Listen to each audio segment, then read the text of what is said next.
Here we have 9 tips, plus a bonus one for you at the end, for staying healthy during isolation. 1. Routine and goals. Your brain loves patterns and routines, and maybe your normal routine is out the window right now. Spending the day aimlessly wandering around will leave your brain wondering what on earth's going on. So let's set up some patterns for your day. Your brain will thank you for it. Let's go old school. Grab one of these ancient tools. Now some repurposed flat and white tree sheets. And I'm not talking about that secret backup toilet roll stash you have. Just regular paper will do. Write down what you want to do tomorrow. Now put it into rough time slots. Maybe it looks something like this. Get up, shower, breakfast, check emails, do work, lunch, call a friend, hobby hour, more work, FaceTime Dave. We all have a friend called Dave who needs some love right now, right? Dinner, hobby break 2, Rick and Morty on Netflix, journaling, reading, then bed. Sounds a pretty nice day actually, right? Of course, you don't have to stick to it religiously, but a general outline to your day will be your guidance and grounding for where you should be. Do make sure to mix it up a little bit though on some days, but keep general consistency to your days. And while you're at it, do you have any goals you want to aim for this week or month? Set some realistic dates to finish that new project you have started and mark it on your calendar. Then when that is done, set some more goals. For example, learn that new song on the guitar next week and schedule in 30 minutes in the evening and put everything else aside to do this. Number 2, journaling.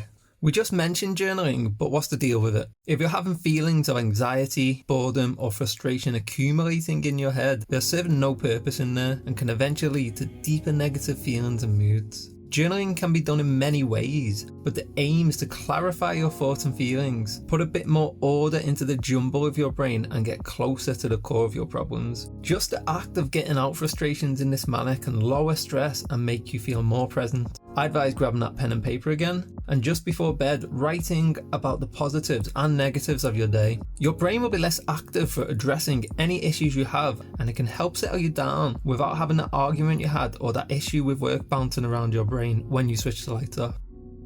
Number 3, reflection and purpose. And along with journaling, you might start using this time to do some bigger reflection on yourself. Maybe you've been too busy for a long time to really sit with yourself and think about your purpose in life, where you are, how you got here, what do you want going forward, and what do you need?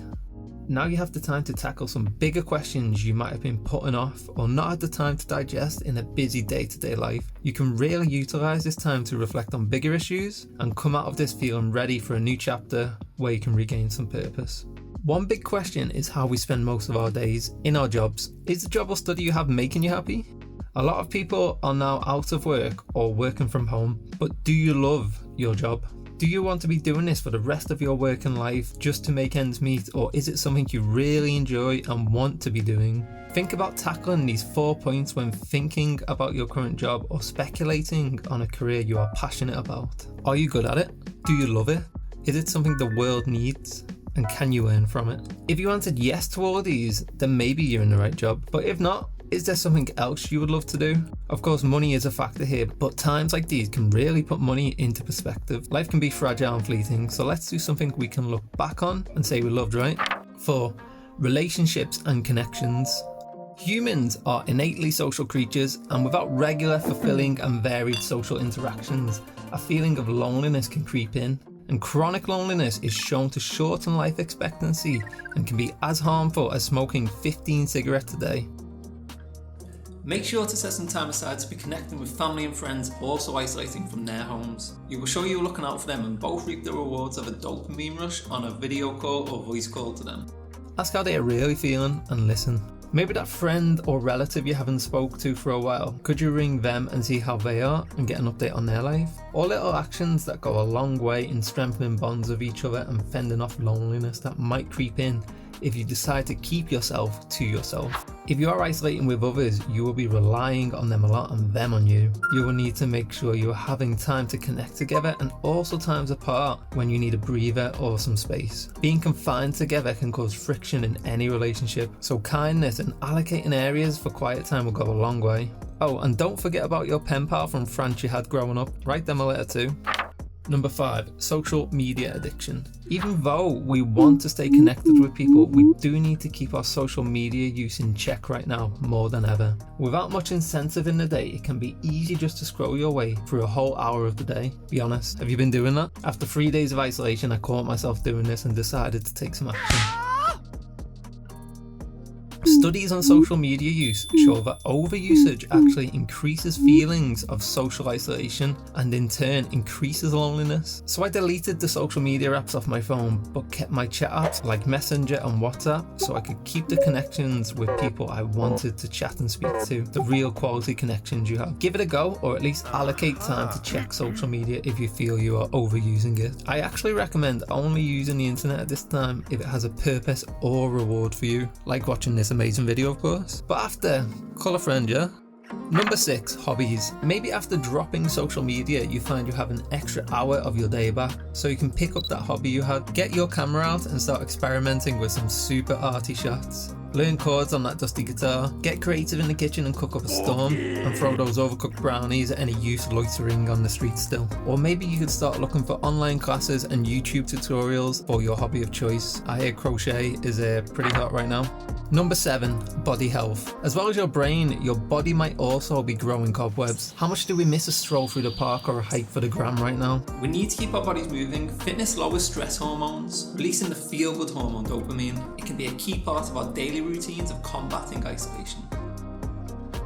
You may be allowed to go out for a daily run, but if not, all you need is a bit of space to move and jump about. 20 minutes and someone to tell you what to do. Well, I need someone to tell me what to do, or I just eat chips instead. Check out Joe Wicks on YouTube. He has some home-friendly HIIT videos that you can do to work up a sweat, and they cater for all levels, from beginners to Olympians. I recommend his 500 rep challenge. It's a tough start to the day, but such a rewarding challenge to complete and leaves you feeling energized to tackle another day. If HIIT is not your thing, check out Zumba class videos, start a 30-day yoga challenge series, or how about learning how to do a headstand in 2 weeks? Go on, I dare you.